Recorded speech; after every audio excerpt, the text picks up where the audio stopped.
Hello, welcome to Captain Dorja's Armory. This is Captain Dorja, and what we're looking at right now is the T110E5 American Heavy Tank. This heavy tank is really, really good. I like it a lot. In the tech tree, it progresses from the T29 Tier 7 American Heavy, which is really good. You can see T29 right here. And then you get the T32. I do not have a T32 right now. Moves on to the M103 at Tier 9. And finally, at Tier 10, the T110E5. Now, I have the wrong consumables and ammo in this tank. I'm going to change that right now so that I don't forget and take my Clan Wars loadout into a pub battle, because that would suck. Right, so the T110E5 is a really, really good tank. I've only had it for a little while. There was a special event on the North American server where the American Tier 8, 9, and 10 heavy tanks were all 30% off, and we're making 30% extra credits. That ends sometime today. But because of that, the T110 was only about 4.3 million credits, I think, instead of 6.1. And since it was the next Tier 10 heavy that I wanted to get, and since the M103 is an incredibly fun tank to play, I decided to just grind out that experience with my T110 or with my M103 as quickly as possible and purchase this tank. And I really like it a lot. It's very mobile for a heavy tank. It doesn't have the same top speed as the IS-7. It doesn't have the same top speed, but it has, it has better overall mobility, I would say. The top speed on the IS-7, you basically can't reach it. That thing's top speed, for all intents and purposes, is about 40 kilometers per hour, and you can see right here the E5's top speed is 37 kilometers per hour, and you can consistently move very quickly in this tank. It's very maneuverable. It's just really, really agile for a heavy tank. It's phenomenal. It's very well armed, and it's pretty well armored. We'll take a quick look at the armor on the tank. On the turret, your front armor is 203 millimeters thick. Your side armor is 127 millimeters thick, and your rear armor is 70 millimeters thick. So what you want to know about the turret on the T110 is that it needs to be facing the enemy at all times, because from the side it's a really large target and it's very poorly armored. Now, it's worth pointing out that this spotlight thingy on the side is a no-hit box, so if you fire at that, your shells won't ever do any damage. Also of note, this machine gun turret on the top, this large commander's cupola, it is a weak spot that can be penetrated by pretty much anything that'll fire at it. So what you need to do when you're driving the E5 is, when you think someone's going to be firing at that cupola, reverse and drive forward in a rapid stuttering pattern, because you need to hit this turret square on, or else shots will bounce off it. So by reversing like that, you make it more difficult to hit square on. The enemy needs to aim right here, and if you rapidly back up, their shell might hit here and glance off. So you can bounce shots off it. It's just you have to maneuver in order to do it. The hull armor on the tank is very good on the front, and it's very bad everywhere else. 254 millimeters on the front upper hull, and it's very well sloped, so it's almost impossible to penetrate. I do seem to get penetrated on this driver's vision block right here, this periscope, which is very frustrating. But other than that, your front armor, the only way anyone's going to go through that is if they use premium shells. The lower front hull is fairly well armored, but if you shoot like right on these steps, you can penetrate. So that is a weak point. It's worth knowing. Your side armor on the tank is awful, 76 millimeters, and your rear armor is 38. So the side of the tank, you don't ever want it to be taking fire. If you angle just a little bit, like maybe this much. That might actually be too much. You start getting some side shots. This tank you want to point almost straight at the enemy because its side armor is so absolutely awful. But frontally it's very strong, so you can take hits with it. You don't have a humongous HP pool, so you need to watch out for things with massive alpha, because if they penetrate you and do damage, that could be much worse for you than for, say, an IS-4, which has a 300 extra health.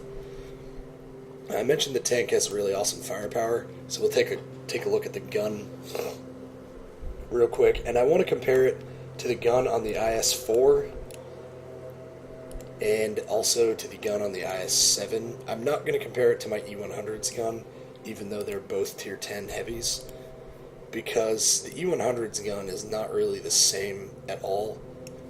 The E100's gun is an alpha gun, the T110E5's gun is very much a damage per minute gun, and the IS-4 and IS-7 guns are more like DPM guns, so we'll compare them.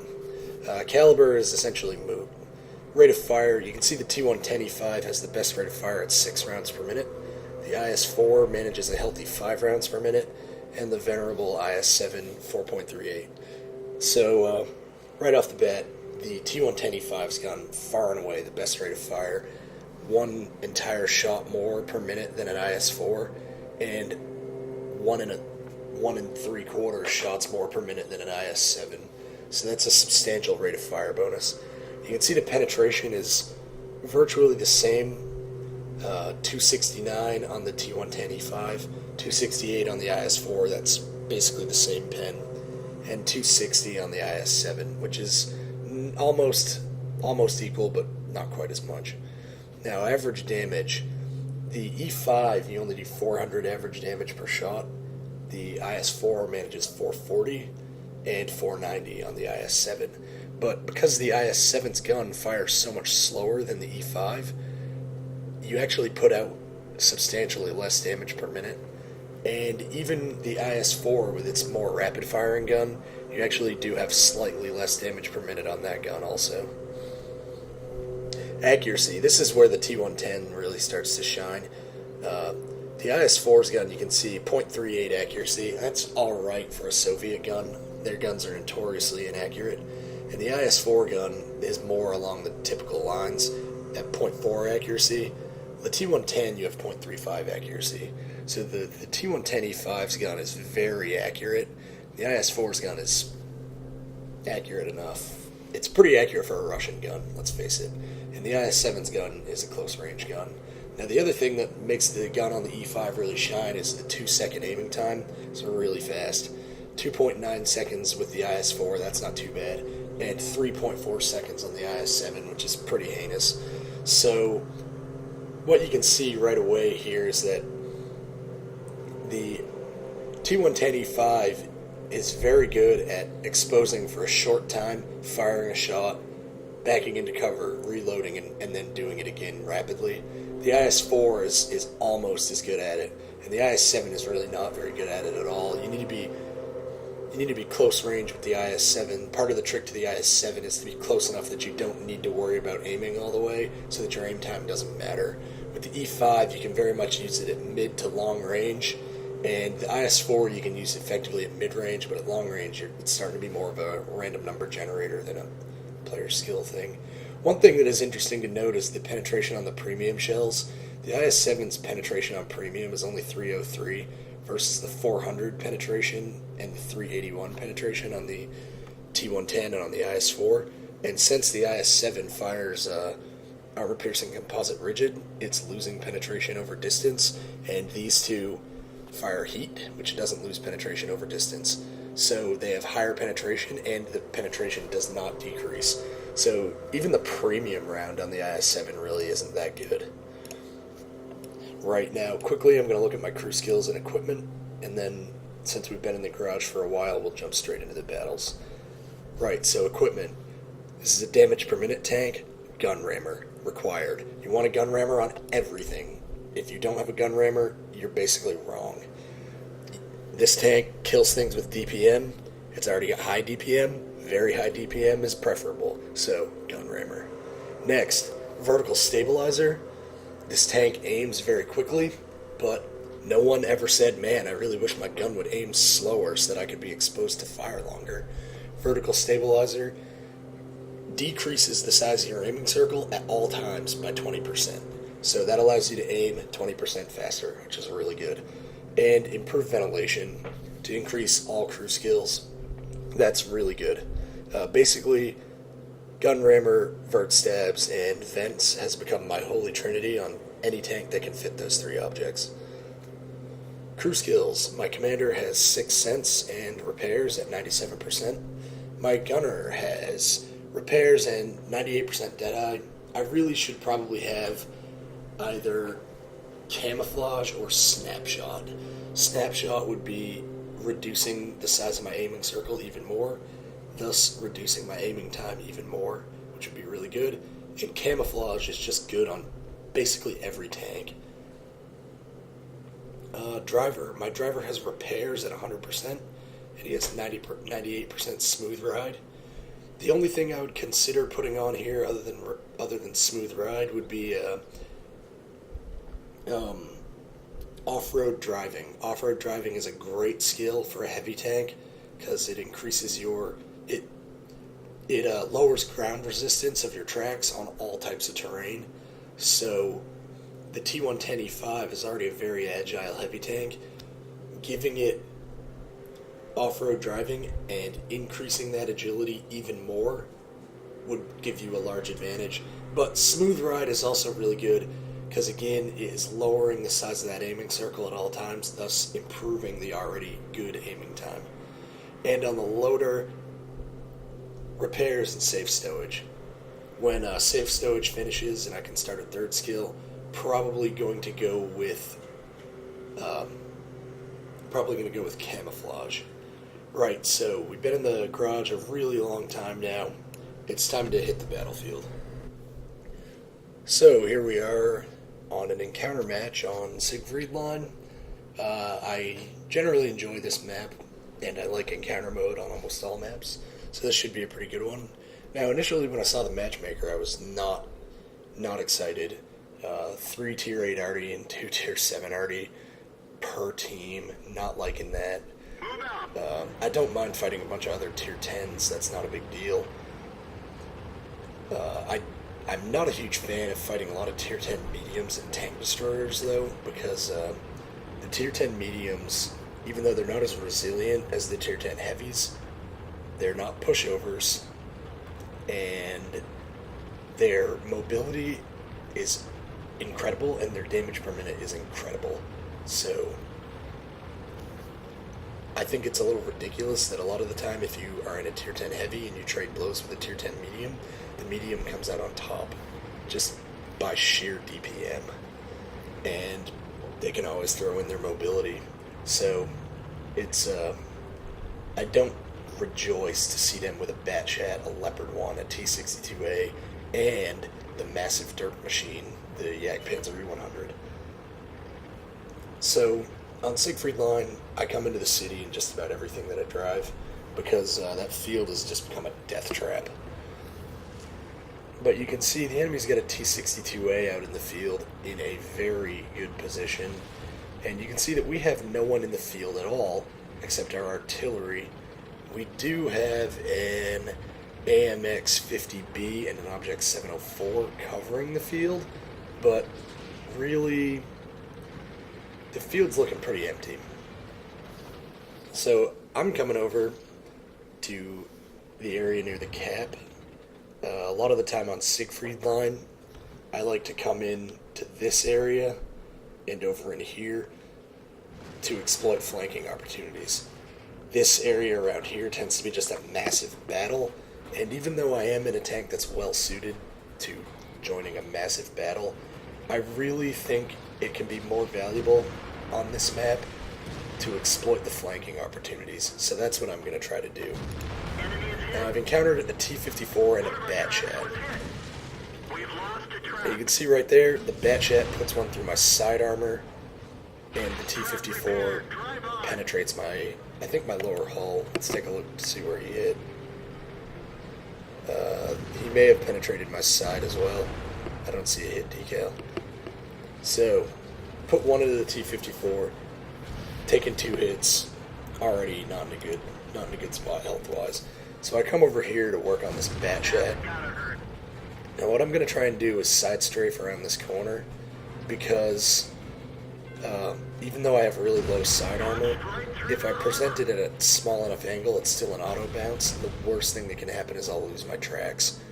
And if that bat chat is going to let me just hammer away at him, I've got the DPM to hurt him fast. As you can see, I just did. I've done 1,200 damage to him in a very short space of time. He's now retreating. But, sadly, he's got a Jagdtiger up in support. That's not good for me for several reasons. One, Jagdtiger is very durable. Two, Jagdtiger is very well armed with both penetration, accuracy, damage, and rate of fire. So, this is potentially bad. You can see the Jagdtiger penetrates me again.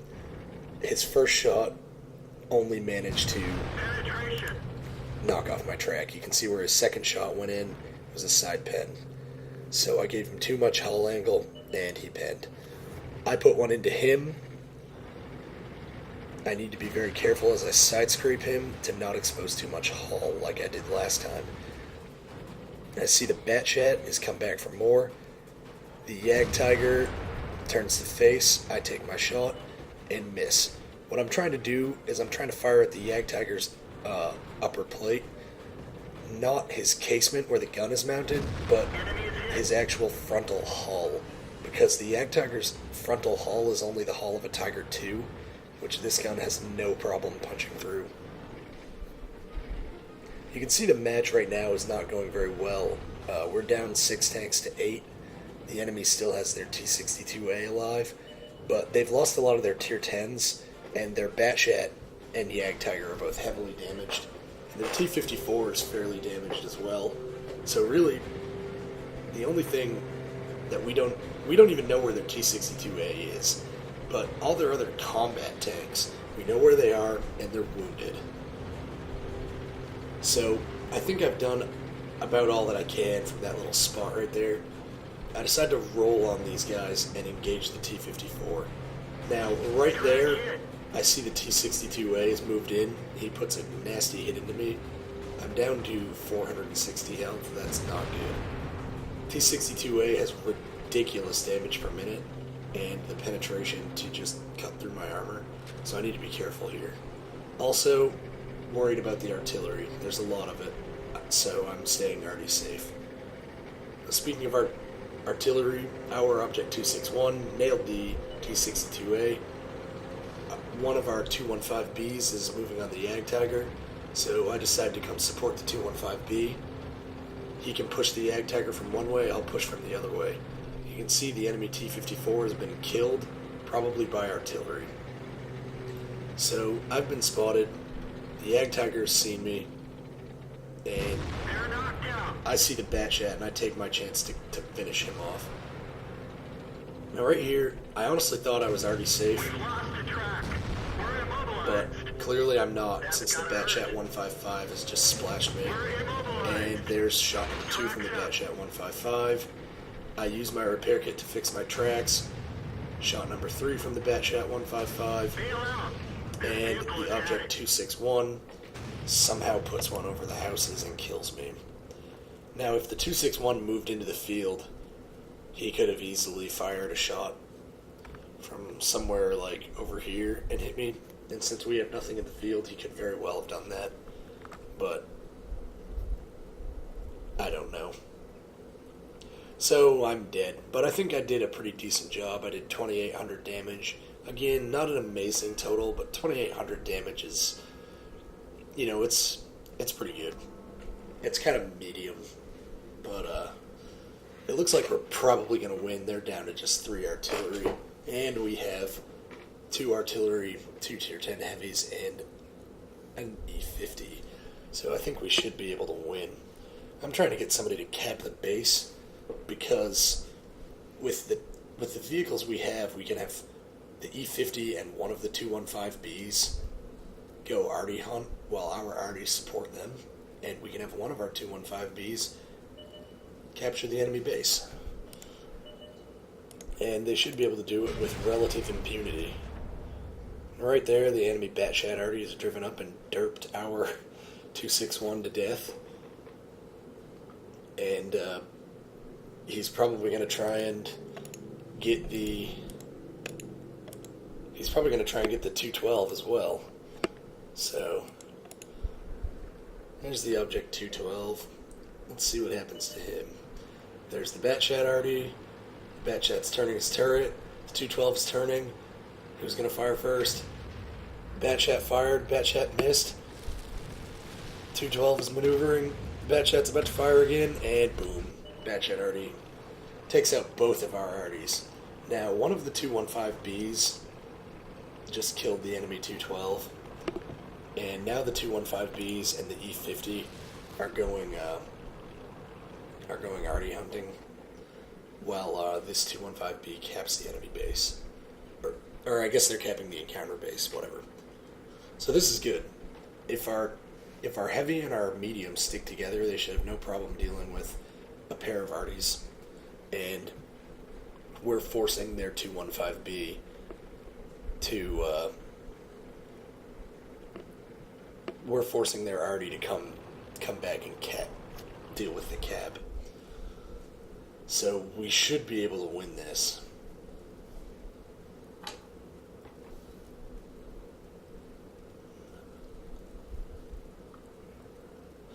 Some beautiful footage of my smoldering wreck of a T110E5. And there we go, the Object 261 has been spotted.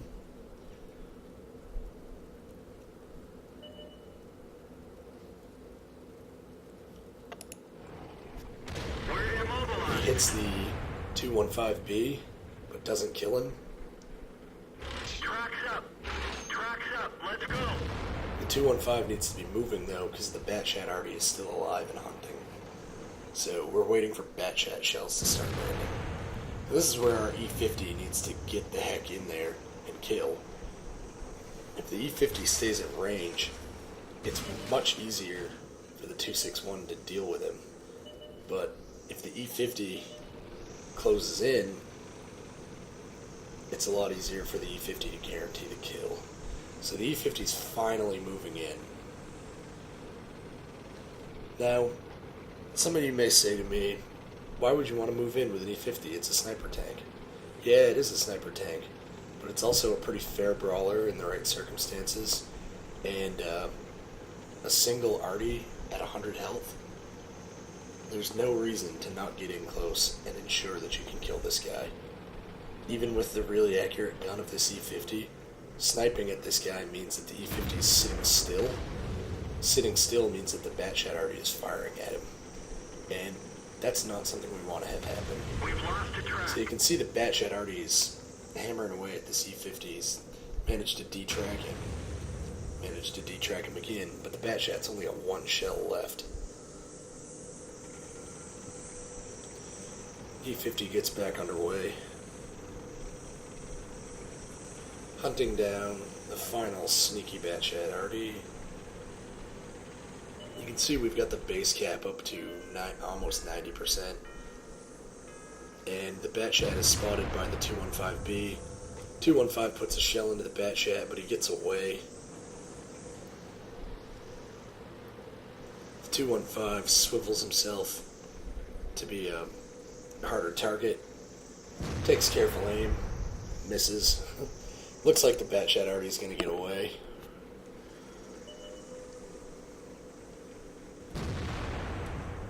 Batchat arty is still hanging on. He's just trying to survive at this point. And we have 100% base capture. Victory is ours. So, pretty decent battle in the T110E5. Not a world beater, but it was a fun one, and it was a good one. Righto, battle number 2. Pearl River. I'm not a huge fan of this map. I think the gameplay on it is incredibly one-dimensional and lame. Basically, in a nutshell, in order to win Pearl River 99.9% of the time, what you need to do is you need to take virtually your entire team and stuff it through this gap. Because both bases are so close to that gap that if one team loses that gap, the rush of enemy vehicles into the base can cap the base so quickly that even people who are fighting here and here can't get back and defend the base fast enough to prevent the cap. And even if they do get back to base fast enough to defend the cap, it ends up being 1 or 2 people defending the cap against 8 people capping, something like that. So the people who are capping just kill you and then resume capping. So as you can see, our entire team, basically, except 2 lights, a medium, and a tank destroyer, are pushing into this cap, and that is good. Because we need them. We need to be up here.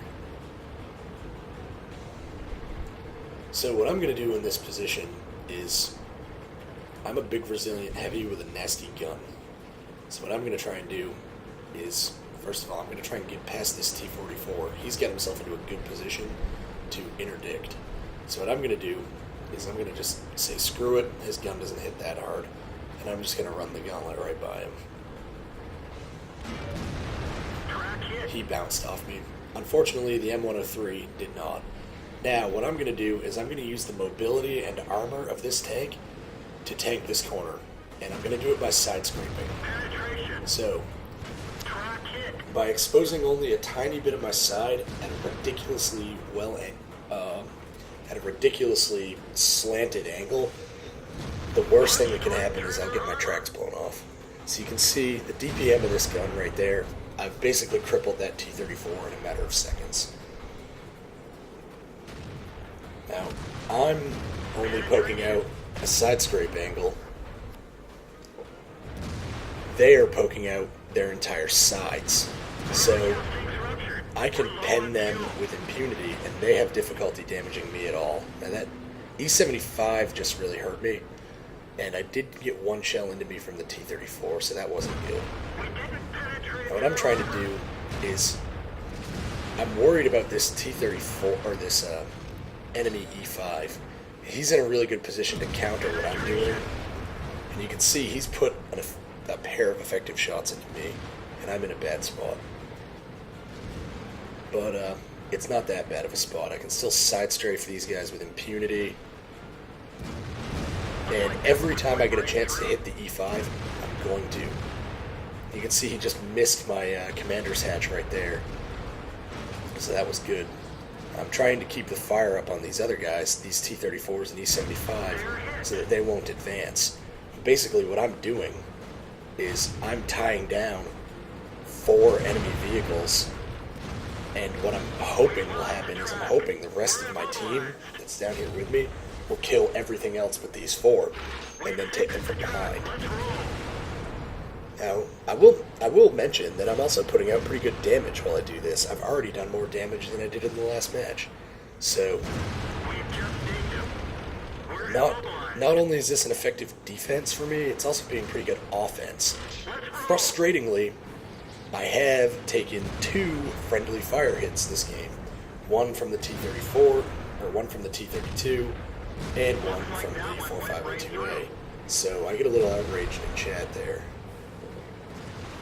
Now, I took a risk coming around in a more normal manner to shoot at that E75, but it paid off, and I got a good hit into him. I'm going to pause right here. Now, you see the way this enemy T110E5 has come around to attack me? What he's doing is he is allowing me to aim right here. That is incredibly soft hull armor, and I can track him very easily. This is the 2nd time in this match that I've done it. Now with him being able to move, poking me around this corner, he's very dangerous. You can see the shots he's been putting into my cupola, doing a lot of damage to me. But with him tracked in that position, he is in a very, very bad spot, and I'm in a very good spot. The reason why is because all he has to shoot at, you can see his gun locked on my cupola. Other than that, he has my upper hull and lower hull, which are not very easy to penetrate. And I have him stuck, giving me a golden shot into his soft underbelly. So, with him poking the way he's poking, the way he's coming out, in the normal fashion where you drive your front end out around the corner, he's potentially very, very dangerous to me, but it's one of those high risk, high reward scenarios.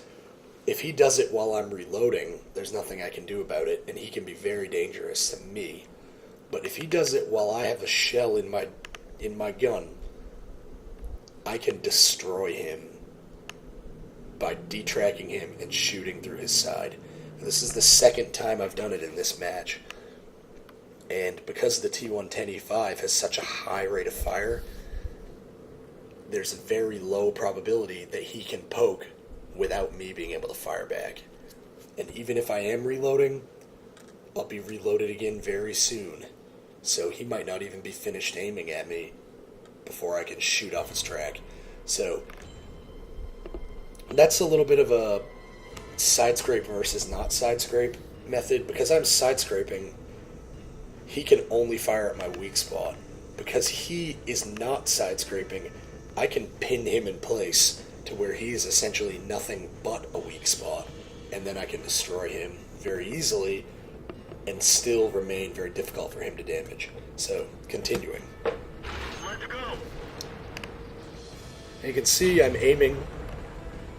I was aiming for another shot into that spot, but he's able to get his track back up, so I decided to go for the E75. Now, all I did was track the E75, and when I pulled back around the rock, I swiveled my hull, and it increased the angle, and the E75 was able to pen. So I'm down to very low health. But this E75 is now dead. You can see the rest of my team is broken through and is flanking the enemy. I took a really risky move there, poking on that E5. If he'd had quick reflex, he would have killed me right there. But I get away with it, and I reposition myself to side scrape around the corner and put one through his cupola. That's what I'm trying to do. But, as you can see, my teammates flanking come in and destroy him. So, right there, what I just did was I tied down 4 of their tanks and did a substantial amount of damage to all 4 of them and held them long enough for our team to crush the rest of the enemy in that little canyon there and break through and win. Now, there's no way the enemy's going to stop us from camping. They've only killed 2 of our people in the entire battle. We've won this side and the other side of the map. This is just a absolute stomping for our team. The only thing that I'm worried about is there's a chance that IS-7 could kill me right at the end, and I don't really want that to happen. So I'm going to try and be fairly safe against this IS-7. But it looks like his position, I doubt he'll even expose himself for a shot. I'm actually going to fire at a turret weak point on him that's really, really small, and I miss. So, there you have it, T110E5, showing the versatility of the rapid-firing damage per minute main gun, and giving a little tutorial there in side scraping. Also, it is worth noting, generally, side scraping is a tactic employed very often by German tanks, because they have humongous lower glacial plates that are a really big weak spot, and they have really thick side armor. Thick side armor is generally considered a prerequisite for side scraping, because it allows you to it makes it a little more forgiving. If you angle a teeny bit too much, you might still bounce. You can see in this that if I didn't angle perfectly, I was penetrated easily. 3 of the 5 penetrating hits that I took were from 2 of the 5 penetrating hits, rather, were from accidentally over-angling and giving them too much side. But, as I mentioned in the garage, the E5 only has 76mm side armor, and I just effectively employed it to nullify the guns on an E75, 2 T-34s, and another T110E5. So that's pretty effective. The other three penetrating hits that I took, two were through my cupola from the enemy T110E5, and one was a side shot from the enemy M103 as I moved into position. So that was a pretty effective tactic in that situation. It worked exactly as planned and allowed us to crush the enemy, and that is my favorite thing to do. Kind of like Conan the Barbarian. I like to crush my enemies. Right, that's all for now. So this is Captain Dorja with Captain Dorja's Armory, and just remember, you can never have enough big guns.